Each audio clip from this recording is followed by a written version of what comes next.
Sharon Squassoni is a research professor at George Washington University, and she joins me now live from Washington, D.C. Professor, good to see you. Good to have you here with us on TRT World. Now, given the evidence linking depleted uranium from U.S.-led wars in Iraq, for example, to significant birth defects and cancer cases among the local population, how can we reconcile the U.S.'s decision to send similar munitions to Ukraine? What justifies this choice?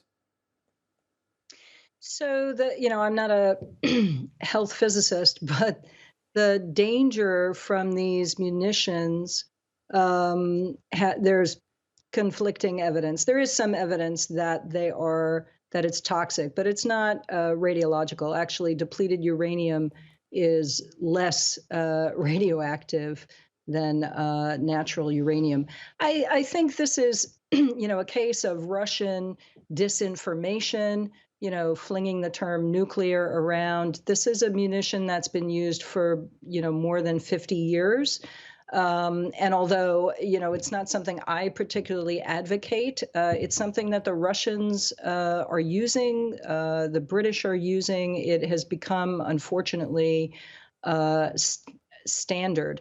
These are, as your segment pointed out, very useful to defeat tank armor. And so my guess is that the decision was made uh, to level the playing field a little bit for the Ukrainians vis-a-vis the Russians. Right, and it was quite mind-boggling to see the Russian government criticizing the U.S. government for sending these weapons when the Russians are using it themselves. Now, certainly, these munitions are being provided as part of the new aid package that has been announced by the U.S. I wonder how this new aid package is going to reinforce Ukraine's forces.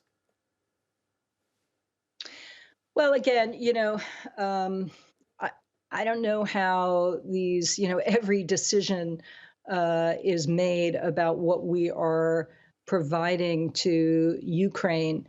But obviously, if the Russians are using this themselves, then someone in the Pentagon thinks that providing similar munitions to the Ukrainians is going to help them. Obviously, the more tanks that they can stop in their tracks, the better it is for the Ukrainians. Right, and now, Professor, let's take a look at the big picture. Now, certainly you have followed the situation unfolding in Ukraine since the war broke out. I wonder, what is your take on what's going on in the country right now, and what would it take for this war to end? Oh my goodness. If I knew the answer to those very good questions, I probably wouldn't be sitting in academia. I'd be in the Pentagon. Ukrainians have a certain advantage because they are fighting for their country.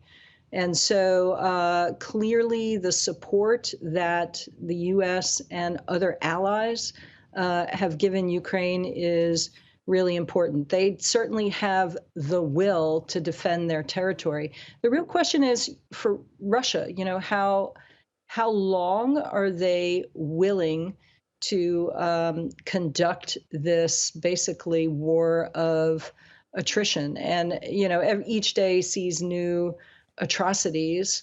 I guess the question equally for the Ukrainians is, how long would their will to continue this battle go on? I mean, there are no easy answers.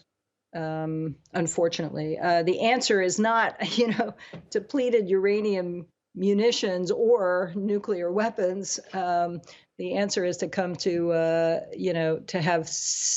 to have serious diplomatic talks about what the future looks like for those two countries. Indeed, diplomacy is the way forward. Fascinating insights into the topic. Professor Sharon, thank you very much for talking to us here on TRT World.